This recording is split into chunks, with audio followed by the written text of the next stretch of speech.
नमस्कार, मैं राजाराम आप सभी का स्वागत करता हूं one two all legal channel पर। आज हम जानेंगे majority rule, power and minorities rights, principle of non interference and इसमें एक केस है फोर्स वर्सेस हार्बुटल का, वो भी हम पढ़ेंगे।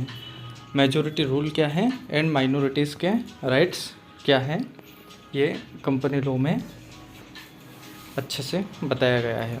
बहुमत का नियम, इसे हिंदी में कहा जाता है। बहुमत और अल्पसंख्यक परिभाषित करते हैं कि किसके पास शासन करने की शक्ति है, ये हम सबको पता होता है। लोकतंत्र की संरचना ऐसी होती है जहां बहुमत का वर्चस्व होता है।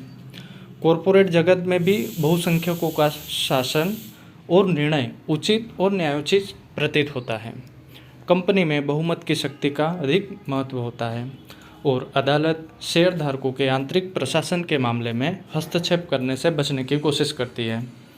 बहुसंख्यकों की श्रेष्ठता से अल्पमत में सदैव हीन भावना बनी रहती है, जो कंपनी में असंतुलन को दर्शाती है। कंपनी अधिनियम 2013 अल्पसंख्यकों की हीनता को कम करता है। यह लेख बहुमत के नियमों और कंपनी में अल्पसंख्यक के अधिकारों का विवरण भी देता है। मेजॉरिटी पावर, मेजॉरिटी के क्या क्या पावर हैं। बहुमत की शक्तियाँ, एक कंपनी एक कृत्रिम इकाई के रूप में खड़ी है। निर्देशक इसे चलाते हैं, लेकिन वे बहुमत की इच्छा के अनुसार कार्य करते हैं। निर्देशक अधिकांश सदस्यों द्वारा पारित प्रस्ताव को स्वीकार करते हैं जब तक कि यह कंपनी की शक्तियों के भीतर न हो।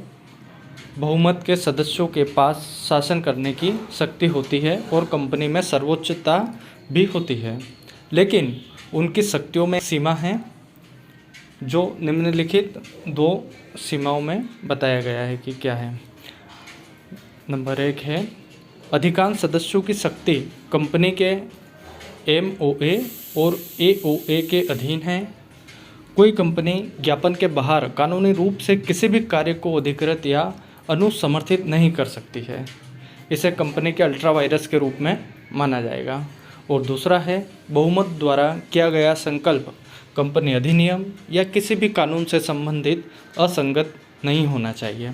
अल्पसंख्यकों के अधिकारों को छीनकर उनके साथ धोखाधड़ी भी नहीं करनी चाहिए। ये भी जो है इसका सीमा है।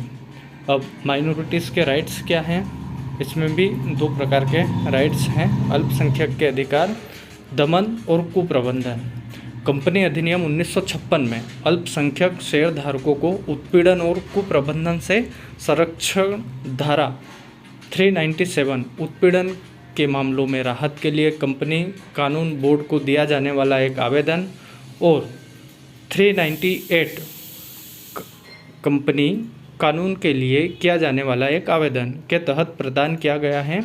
उत्पीड़न के मामलों में राहत के लिए बोर्ड भी बनाया गया है। और नंबर 2 है, पुनर्निर्माण और समामेलन। कंपनी अधिनियम 1956 में अल्पसंख्यक शेयरधारकों के संबंध में कंपनियों के पुनर्निर्माण और समामेलन के अधिकार के संबंध में धारा 395 में कहा गया कि किसी कंपनी के शेयर या किसी भी वर्ग के शेयर को किसी अन्य कंपनी को हस्तांतरित करने के लिए कम से कम 9/10 यानी 90% शेयरधारकों की सहमति की आवश्यकता होगी। इसके लिए अल्पसंख्यक शेयरधारकों के अधिकार को दबाने वाले बहुमत के लिए संदर्भित किया गया है।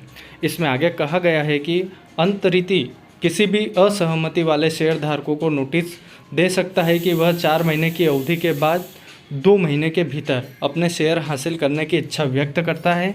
जबकि इन कमियों का मुकाबला करने के लिए कंपनी अधिनियम 2013 और धारा 235 के तहत शेयरधारकों के शेयर के मूल्य में 9/10 से कम बहुमत द्वारा अनुमोदित योजना से असहमति रखने वाले शेयरधारकों के शेयरों को हासिल करने की शक्ति प्रदान करता है और अंतरित कंपनी को नोटिस दे सकती है। अपने शेयरों को प्राप्त करने के लिए असहमत शेयरधारक, इसलिए धारा 235 के तहत शेयरधारकों के लिए विशेष इक्विटी शेयरों को खरीदने के लिए अपने इरादों के बारे में या कंपनी के पंजीकृत धारक कि 90% सहमति रखने वाले व्यक्तियों के समूह द्वारा कंपनी को सूचित करना अनिवार्य बना दिया गया है।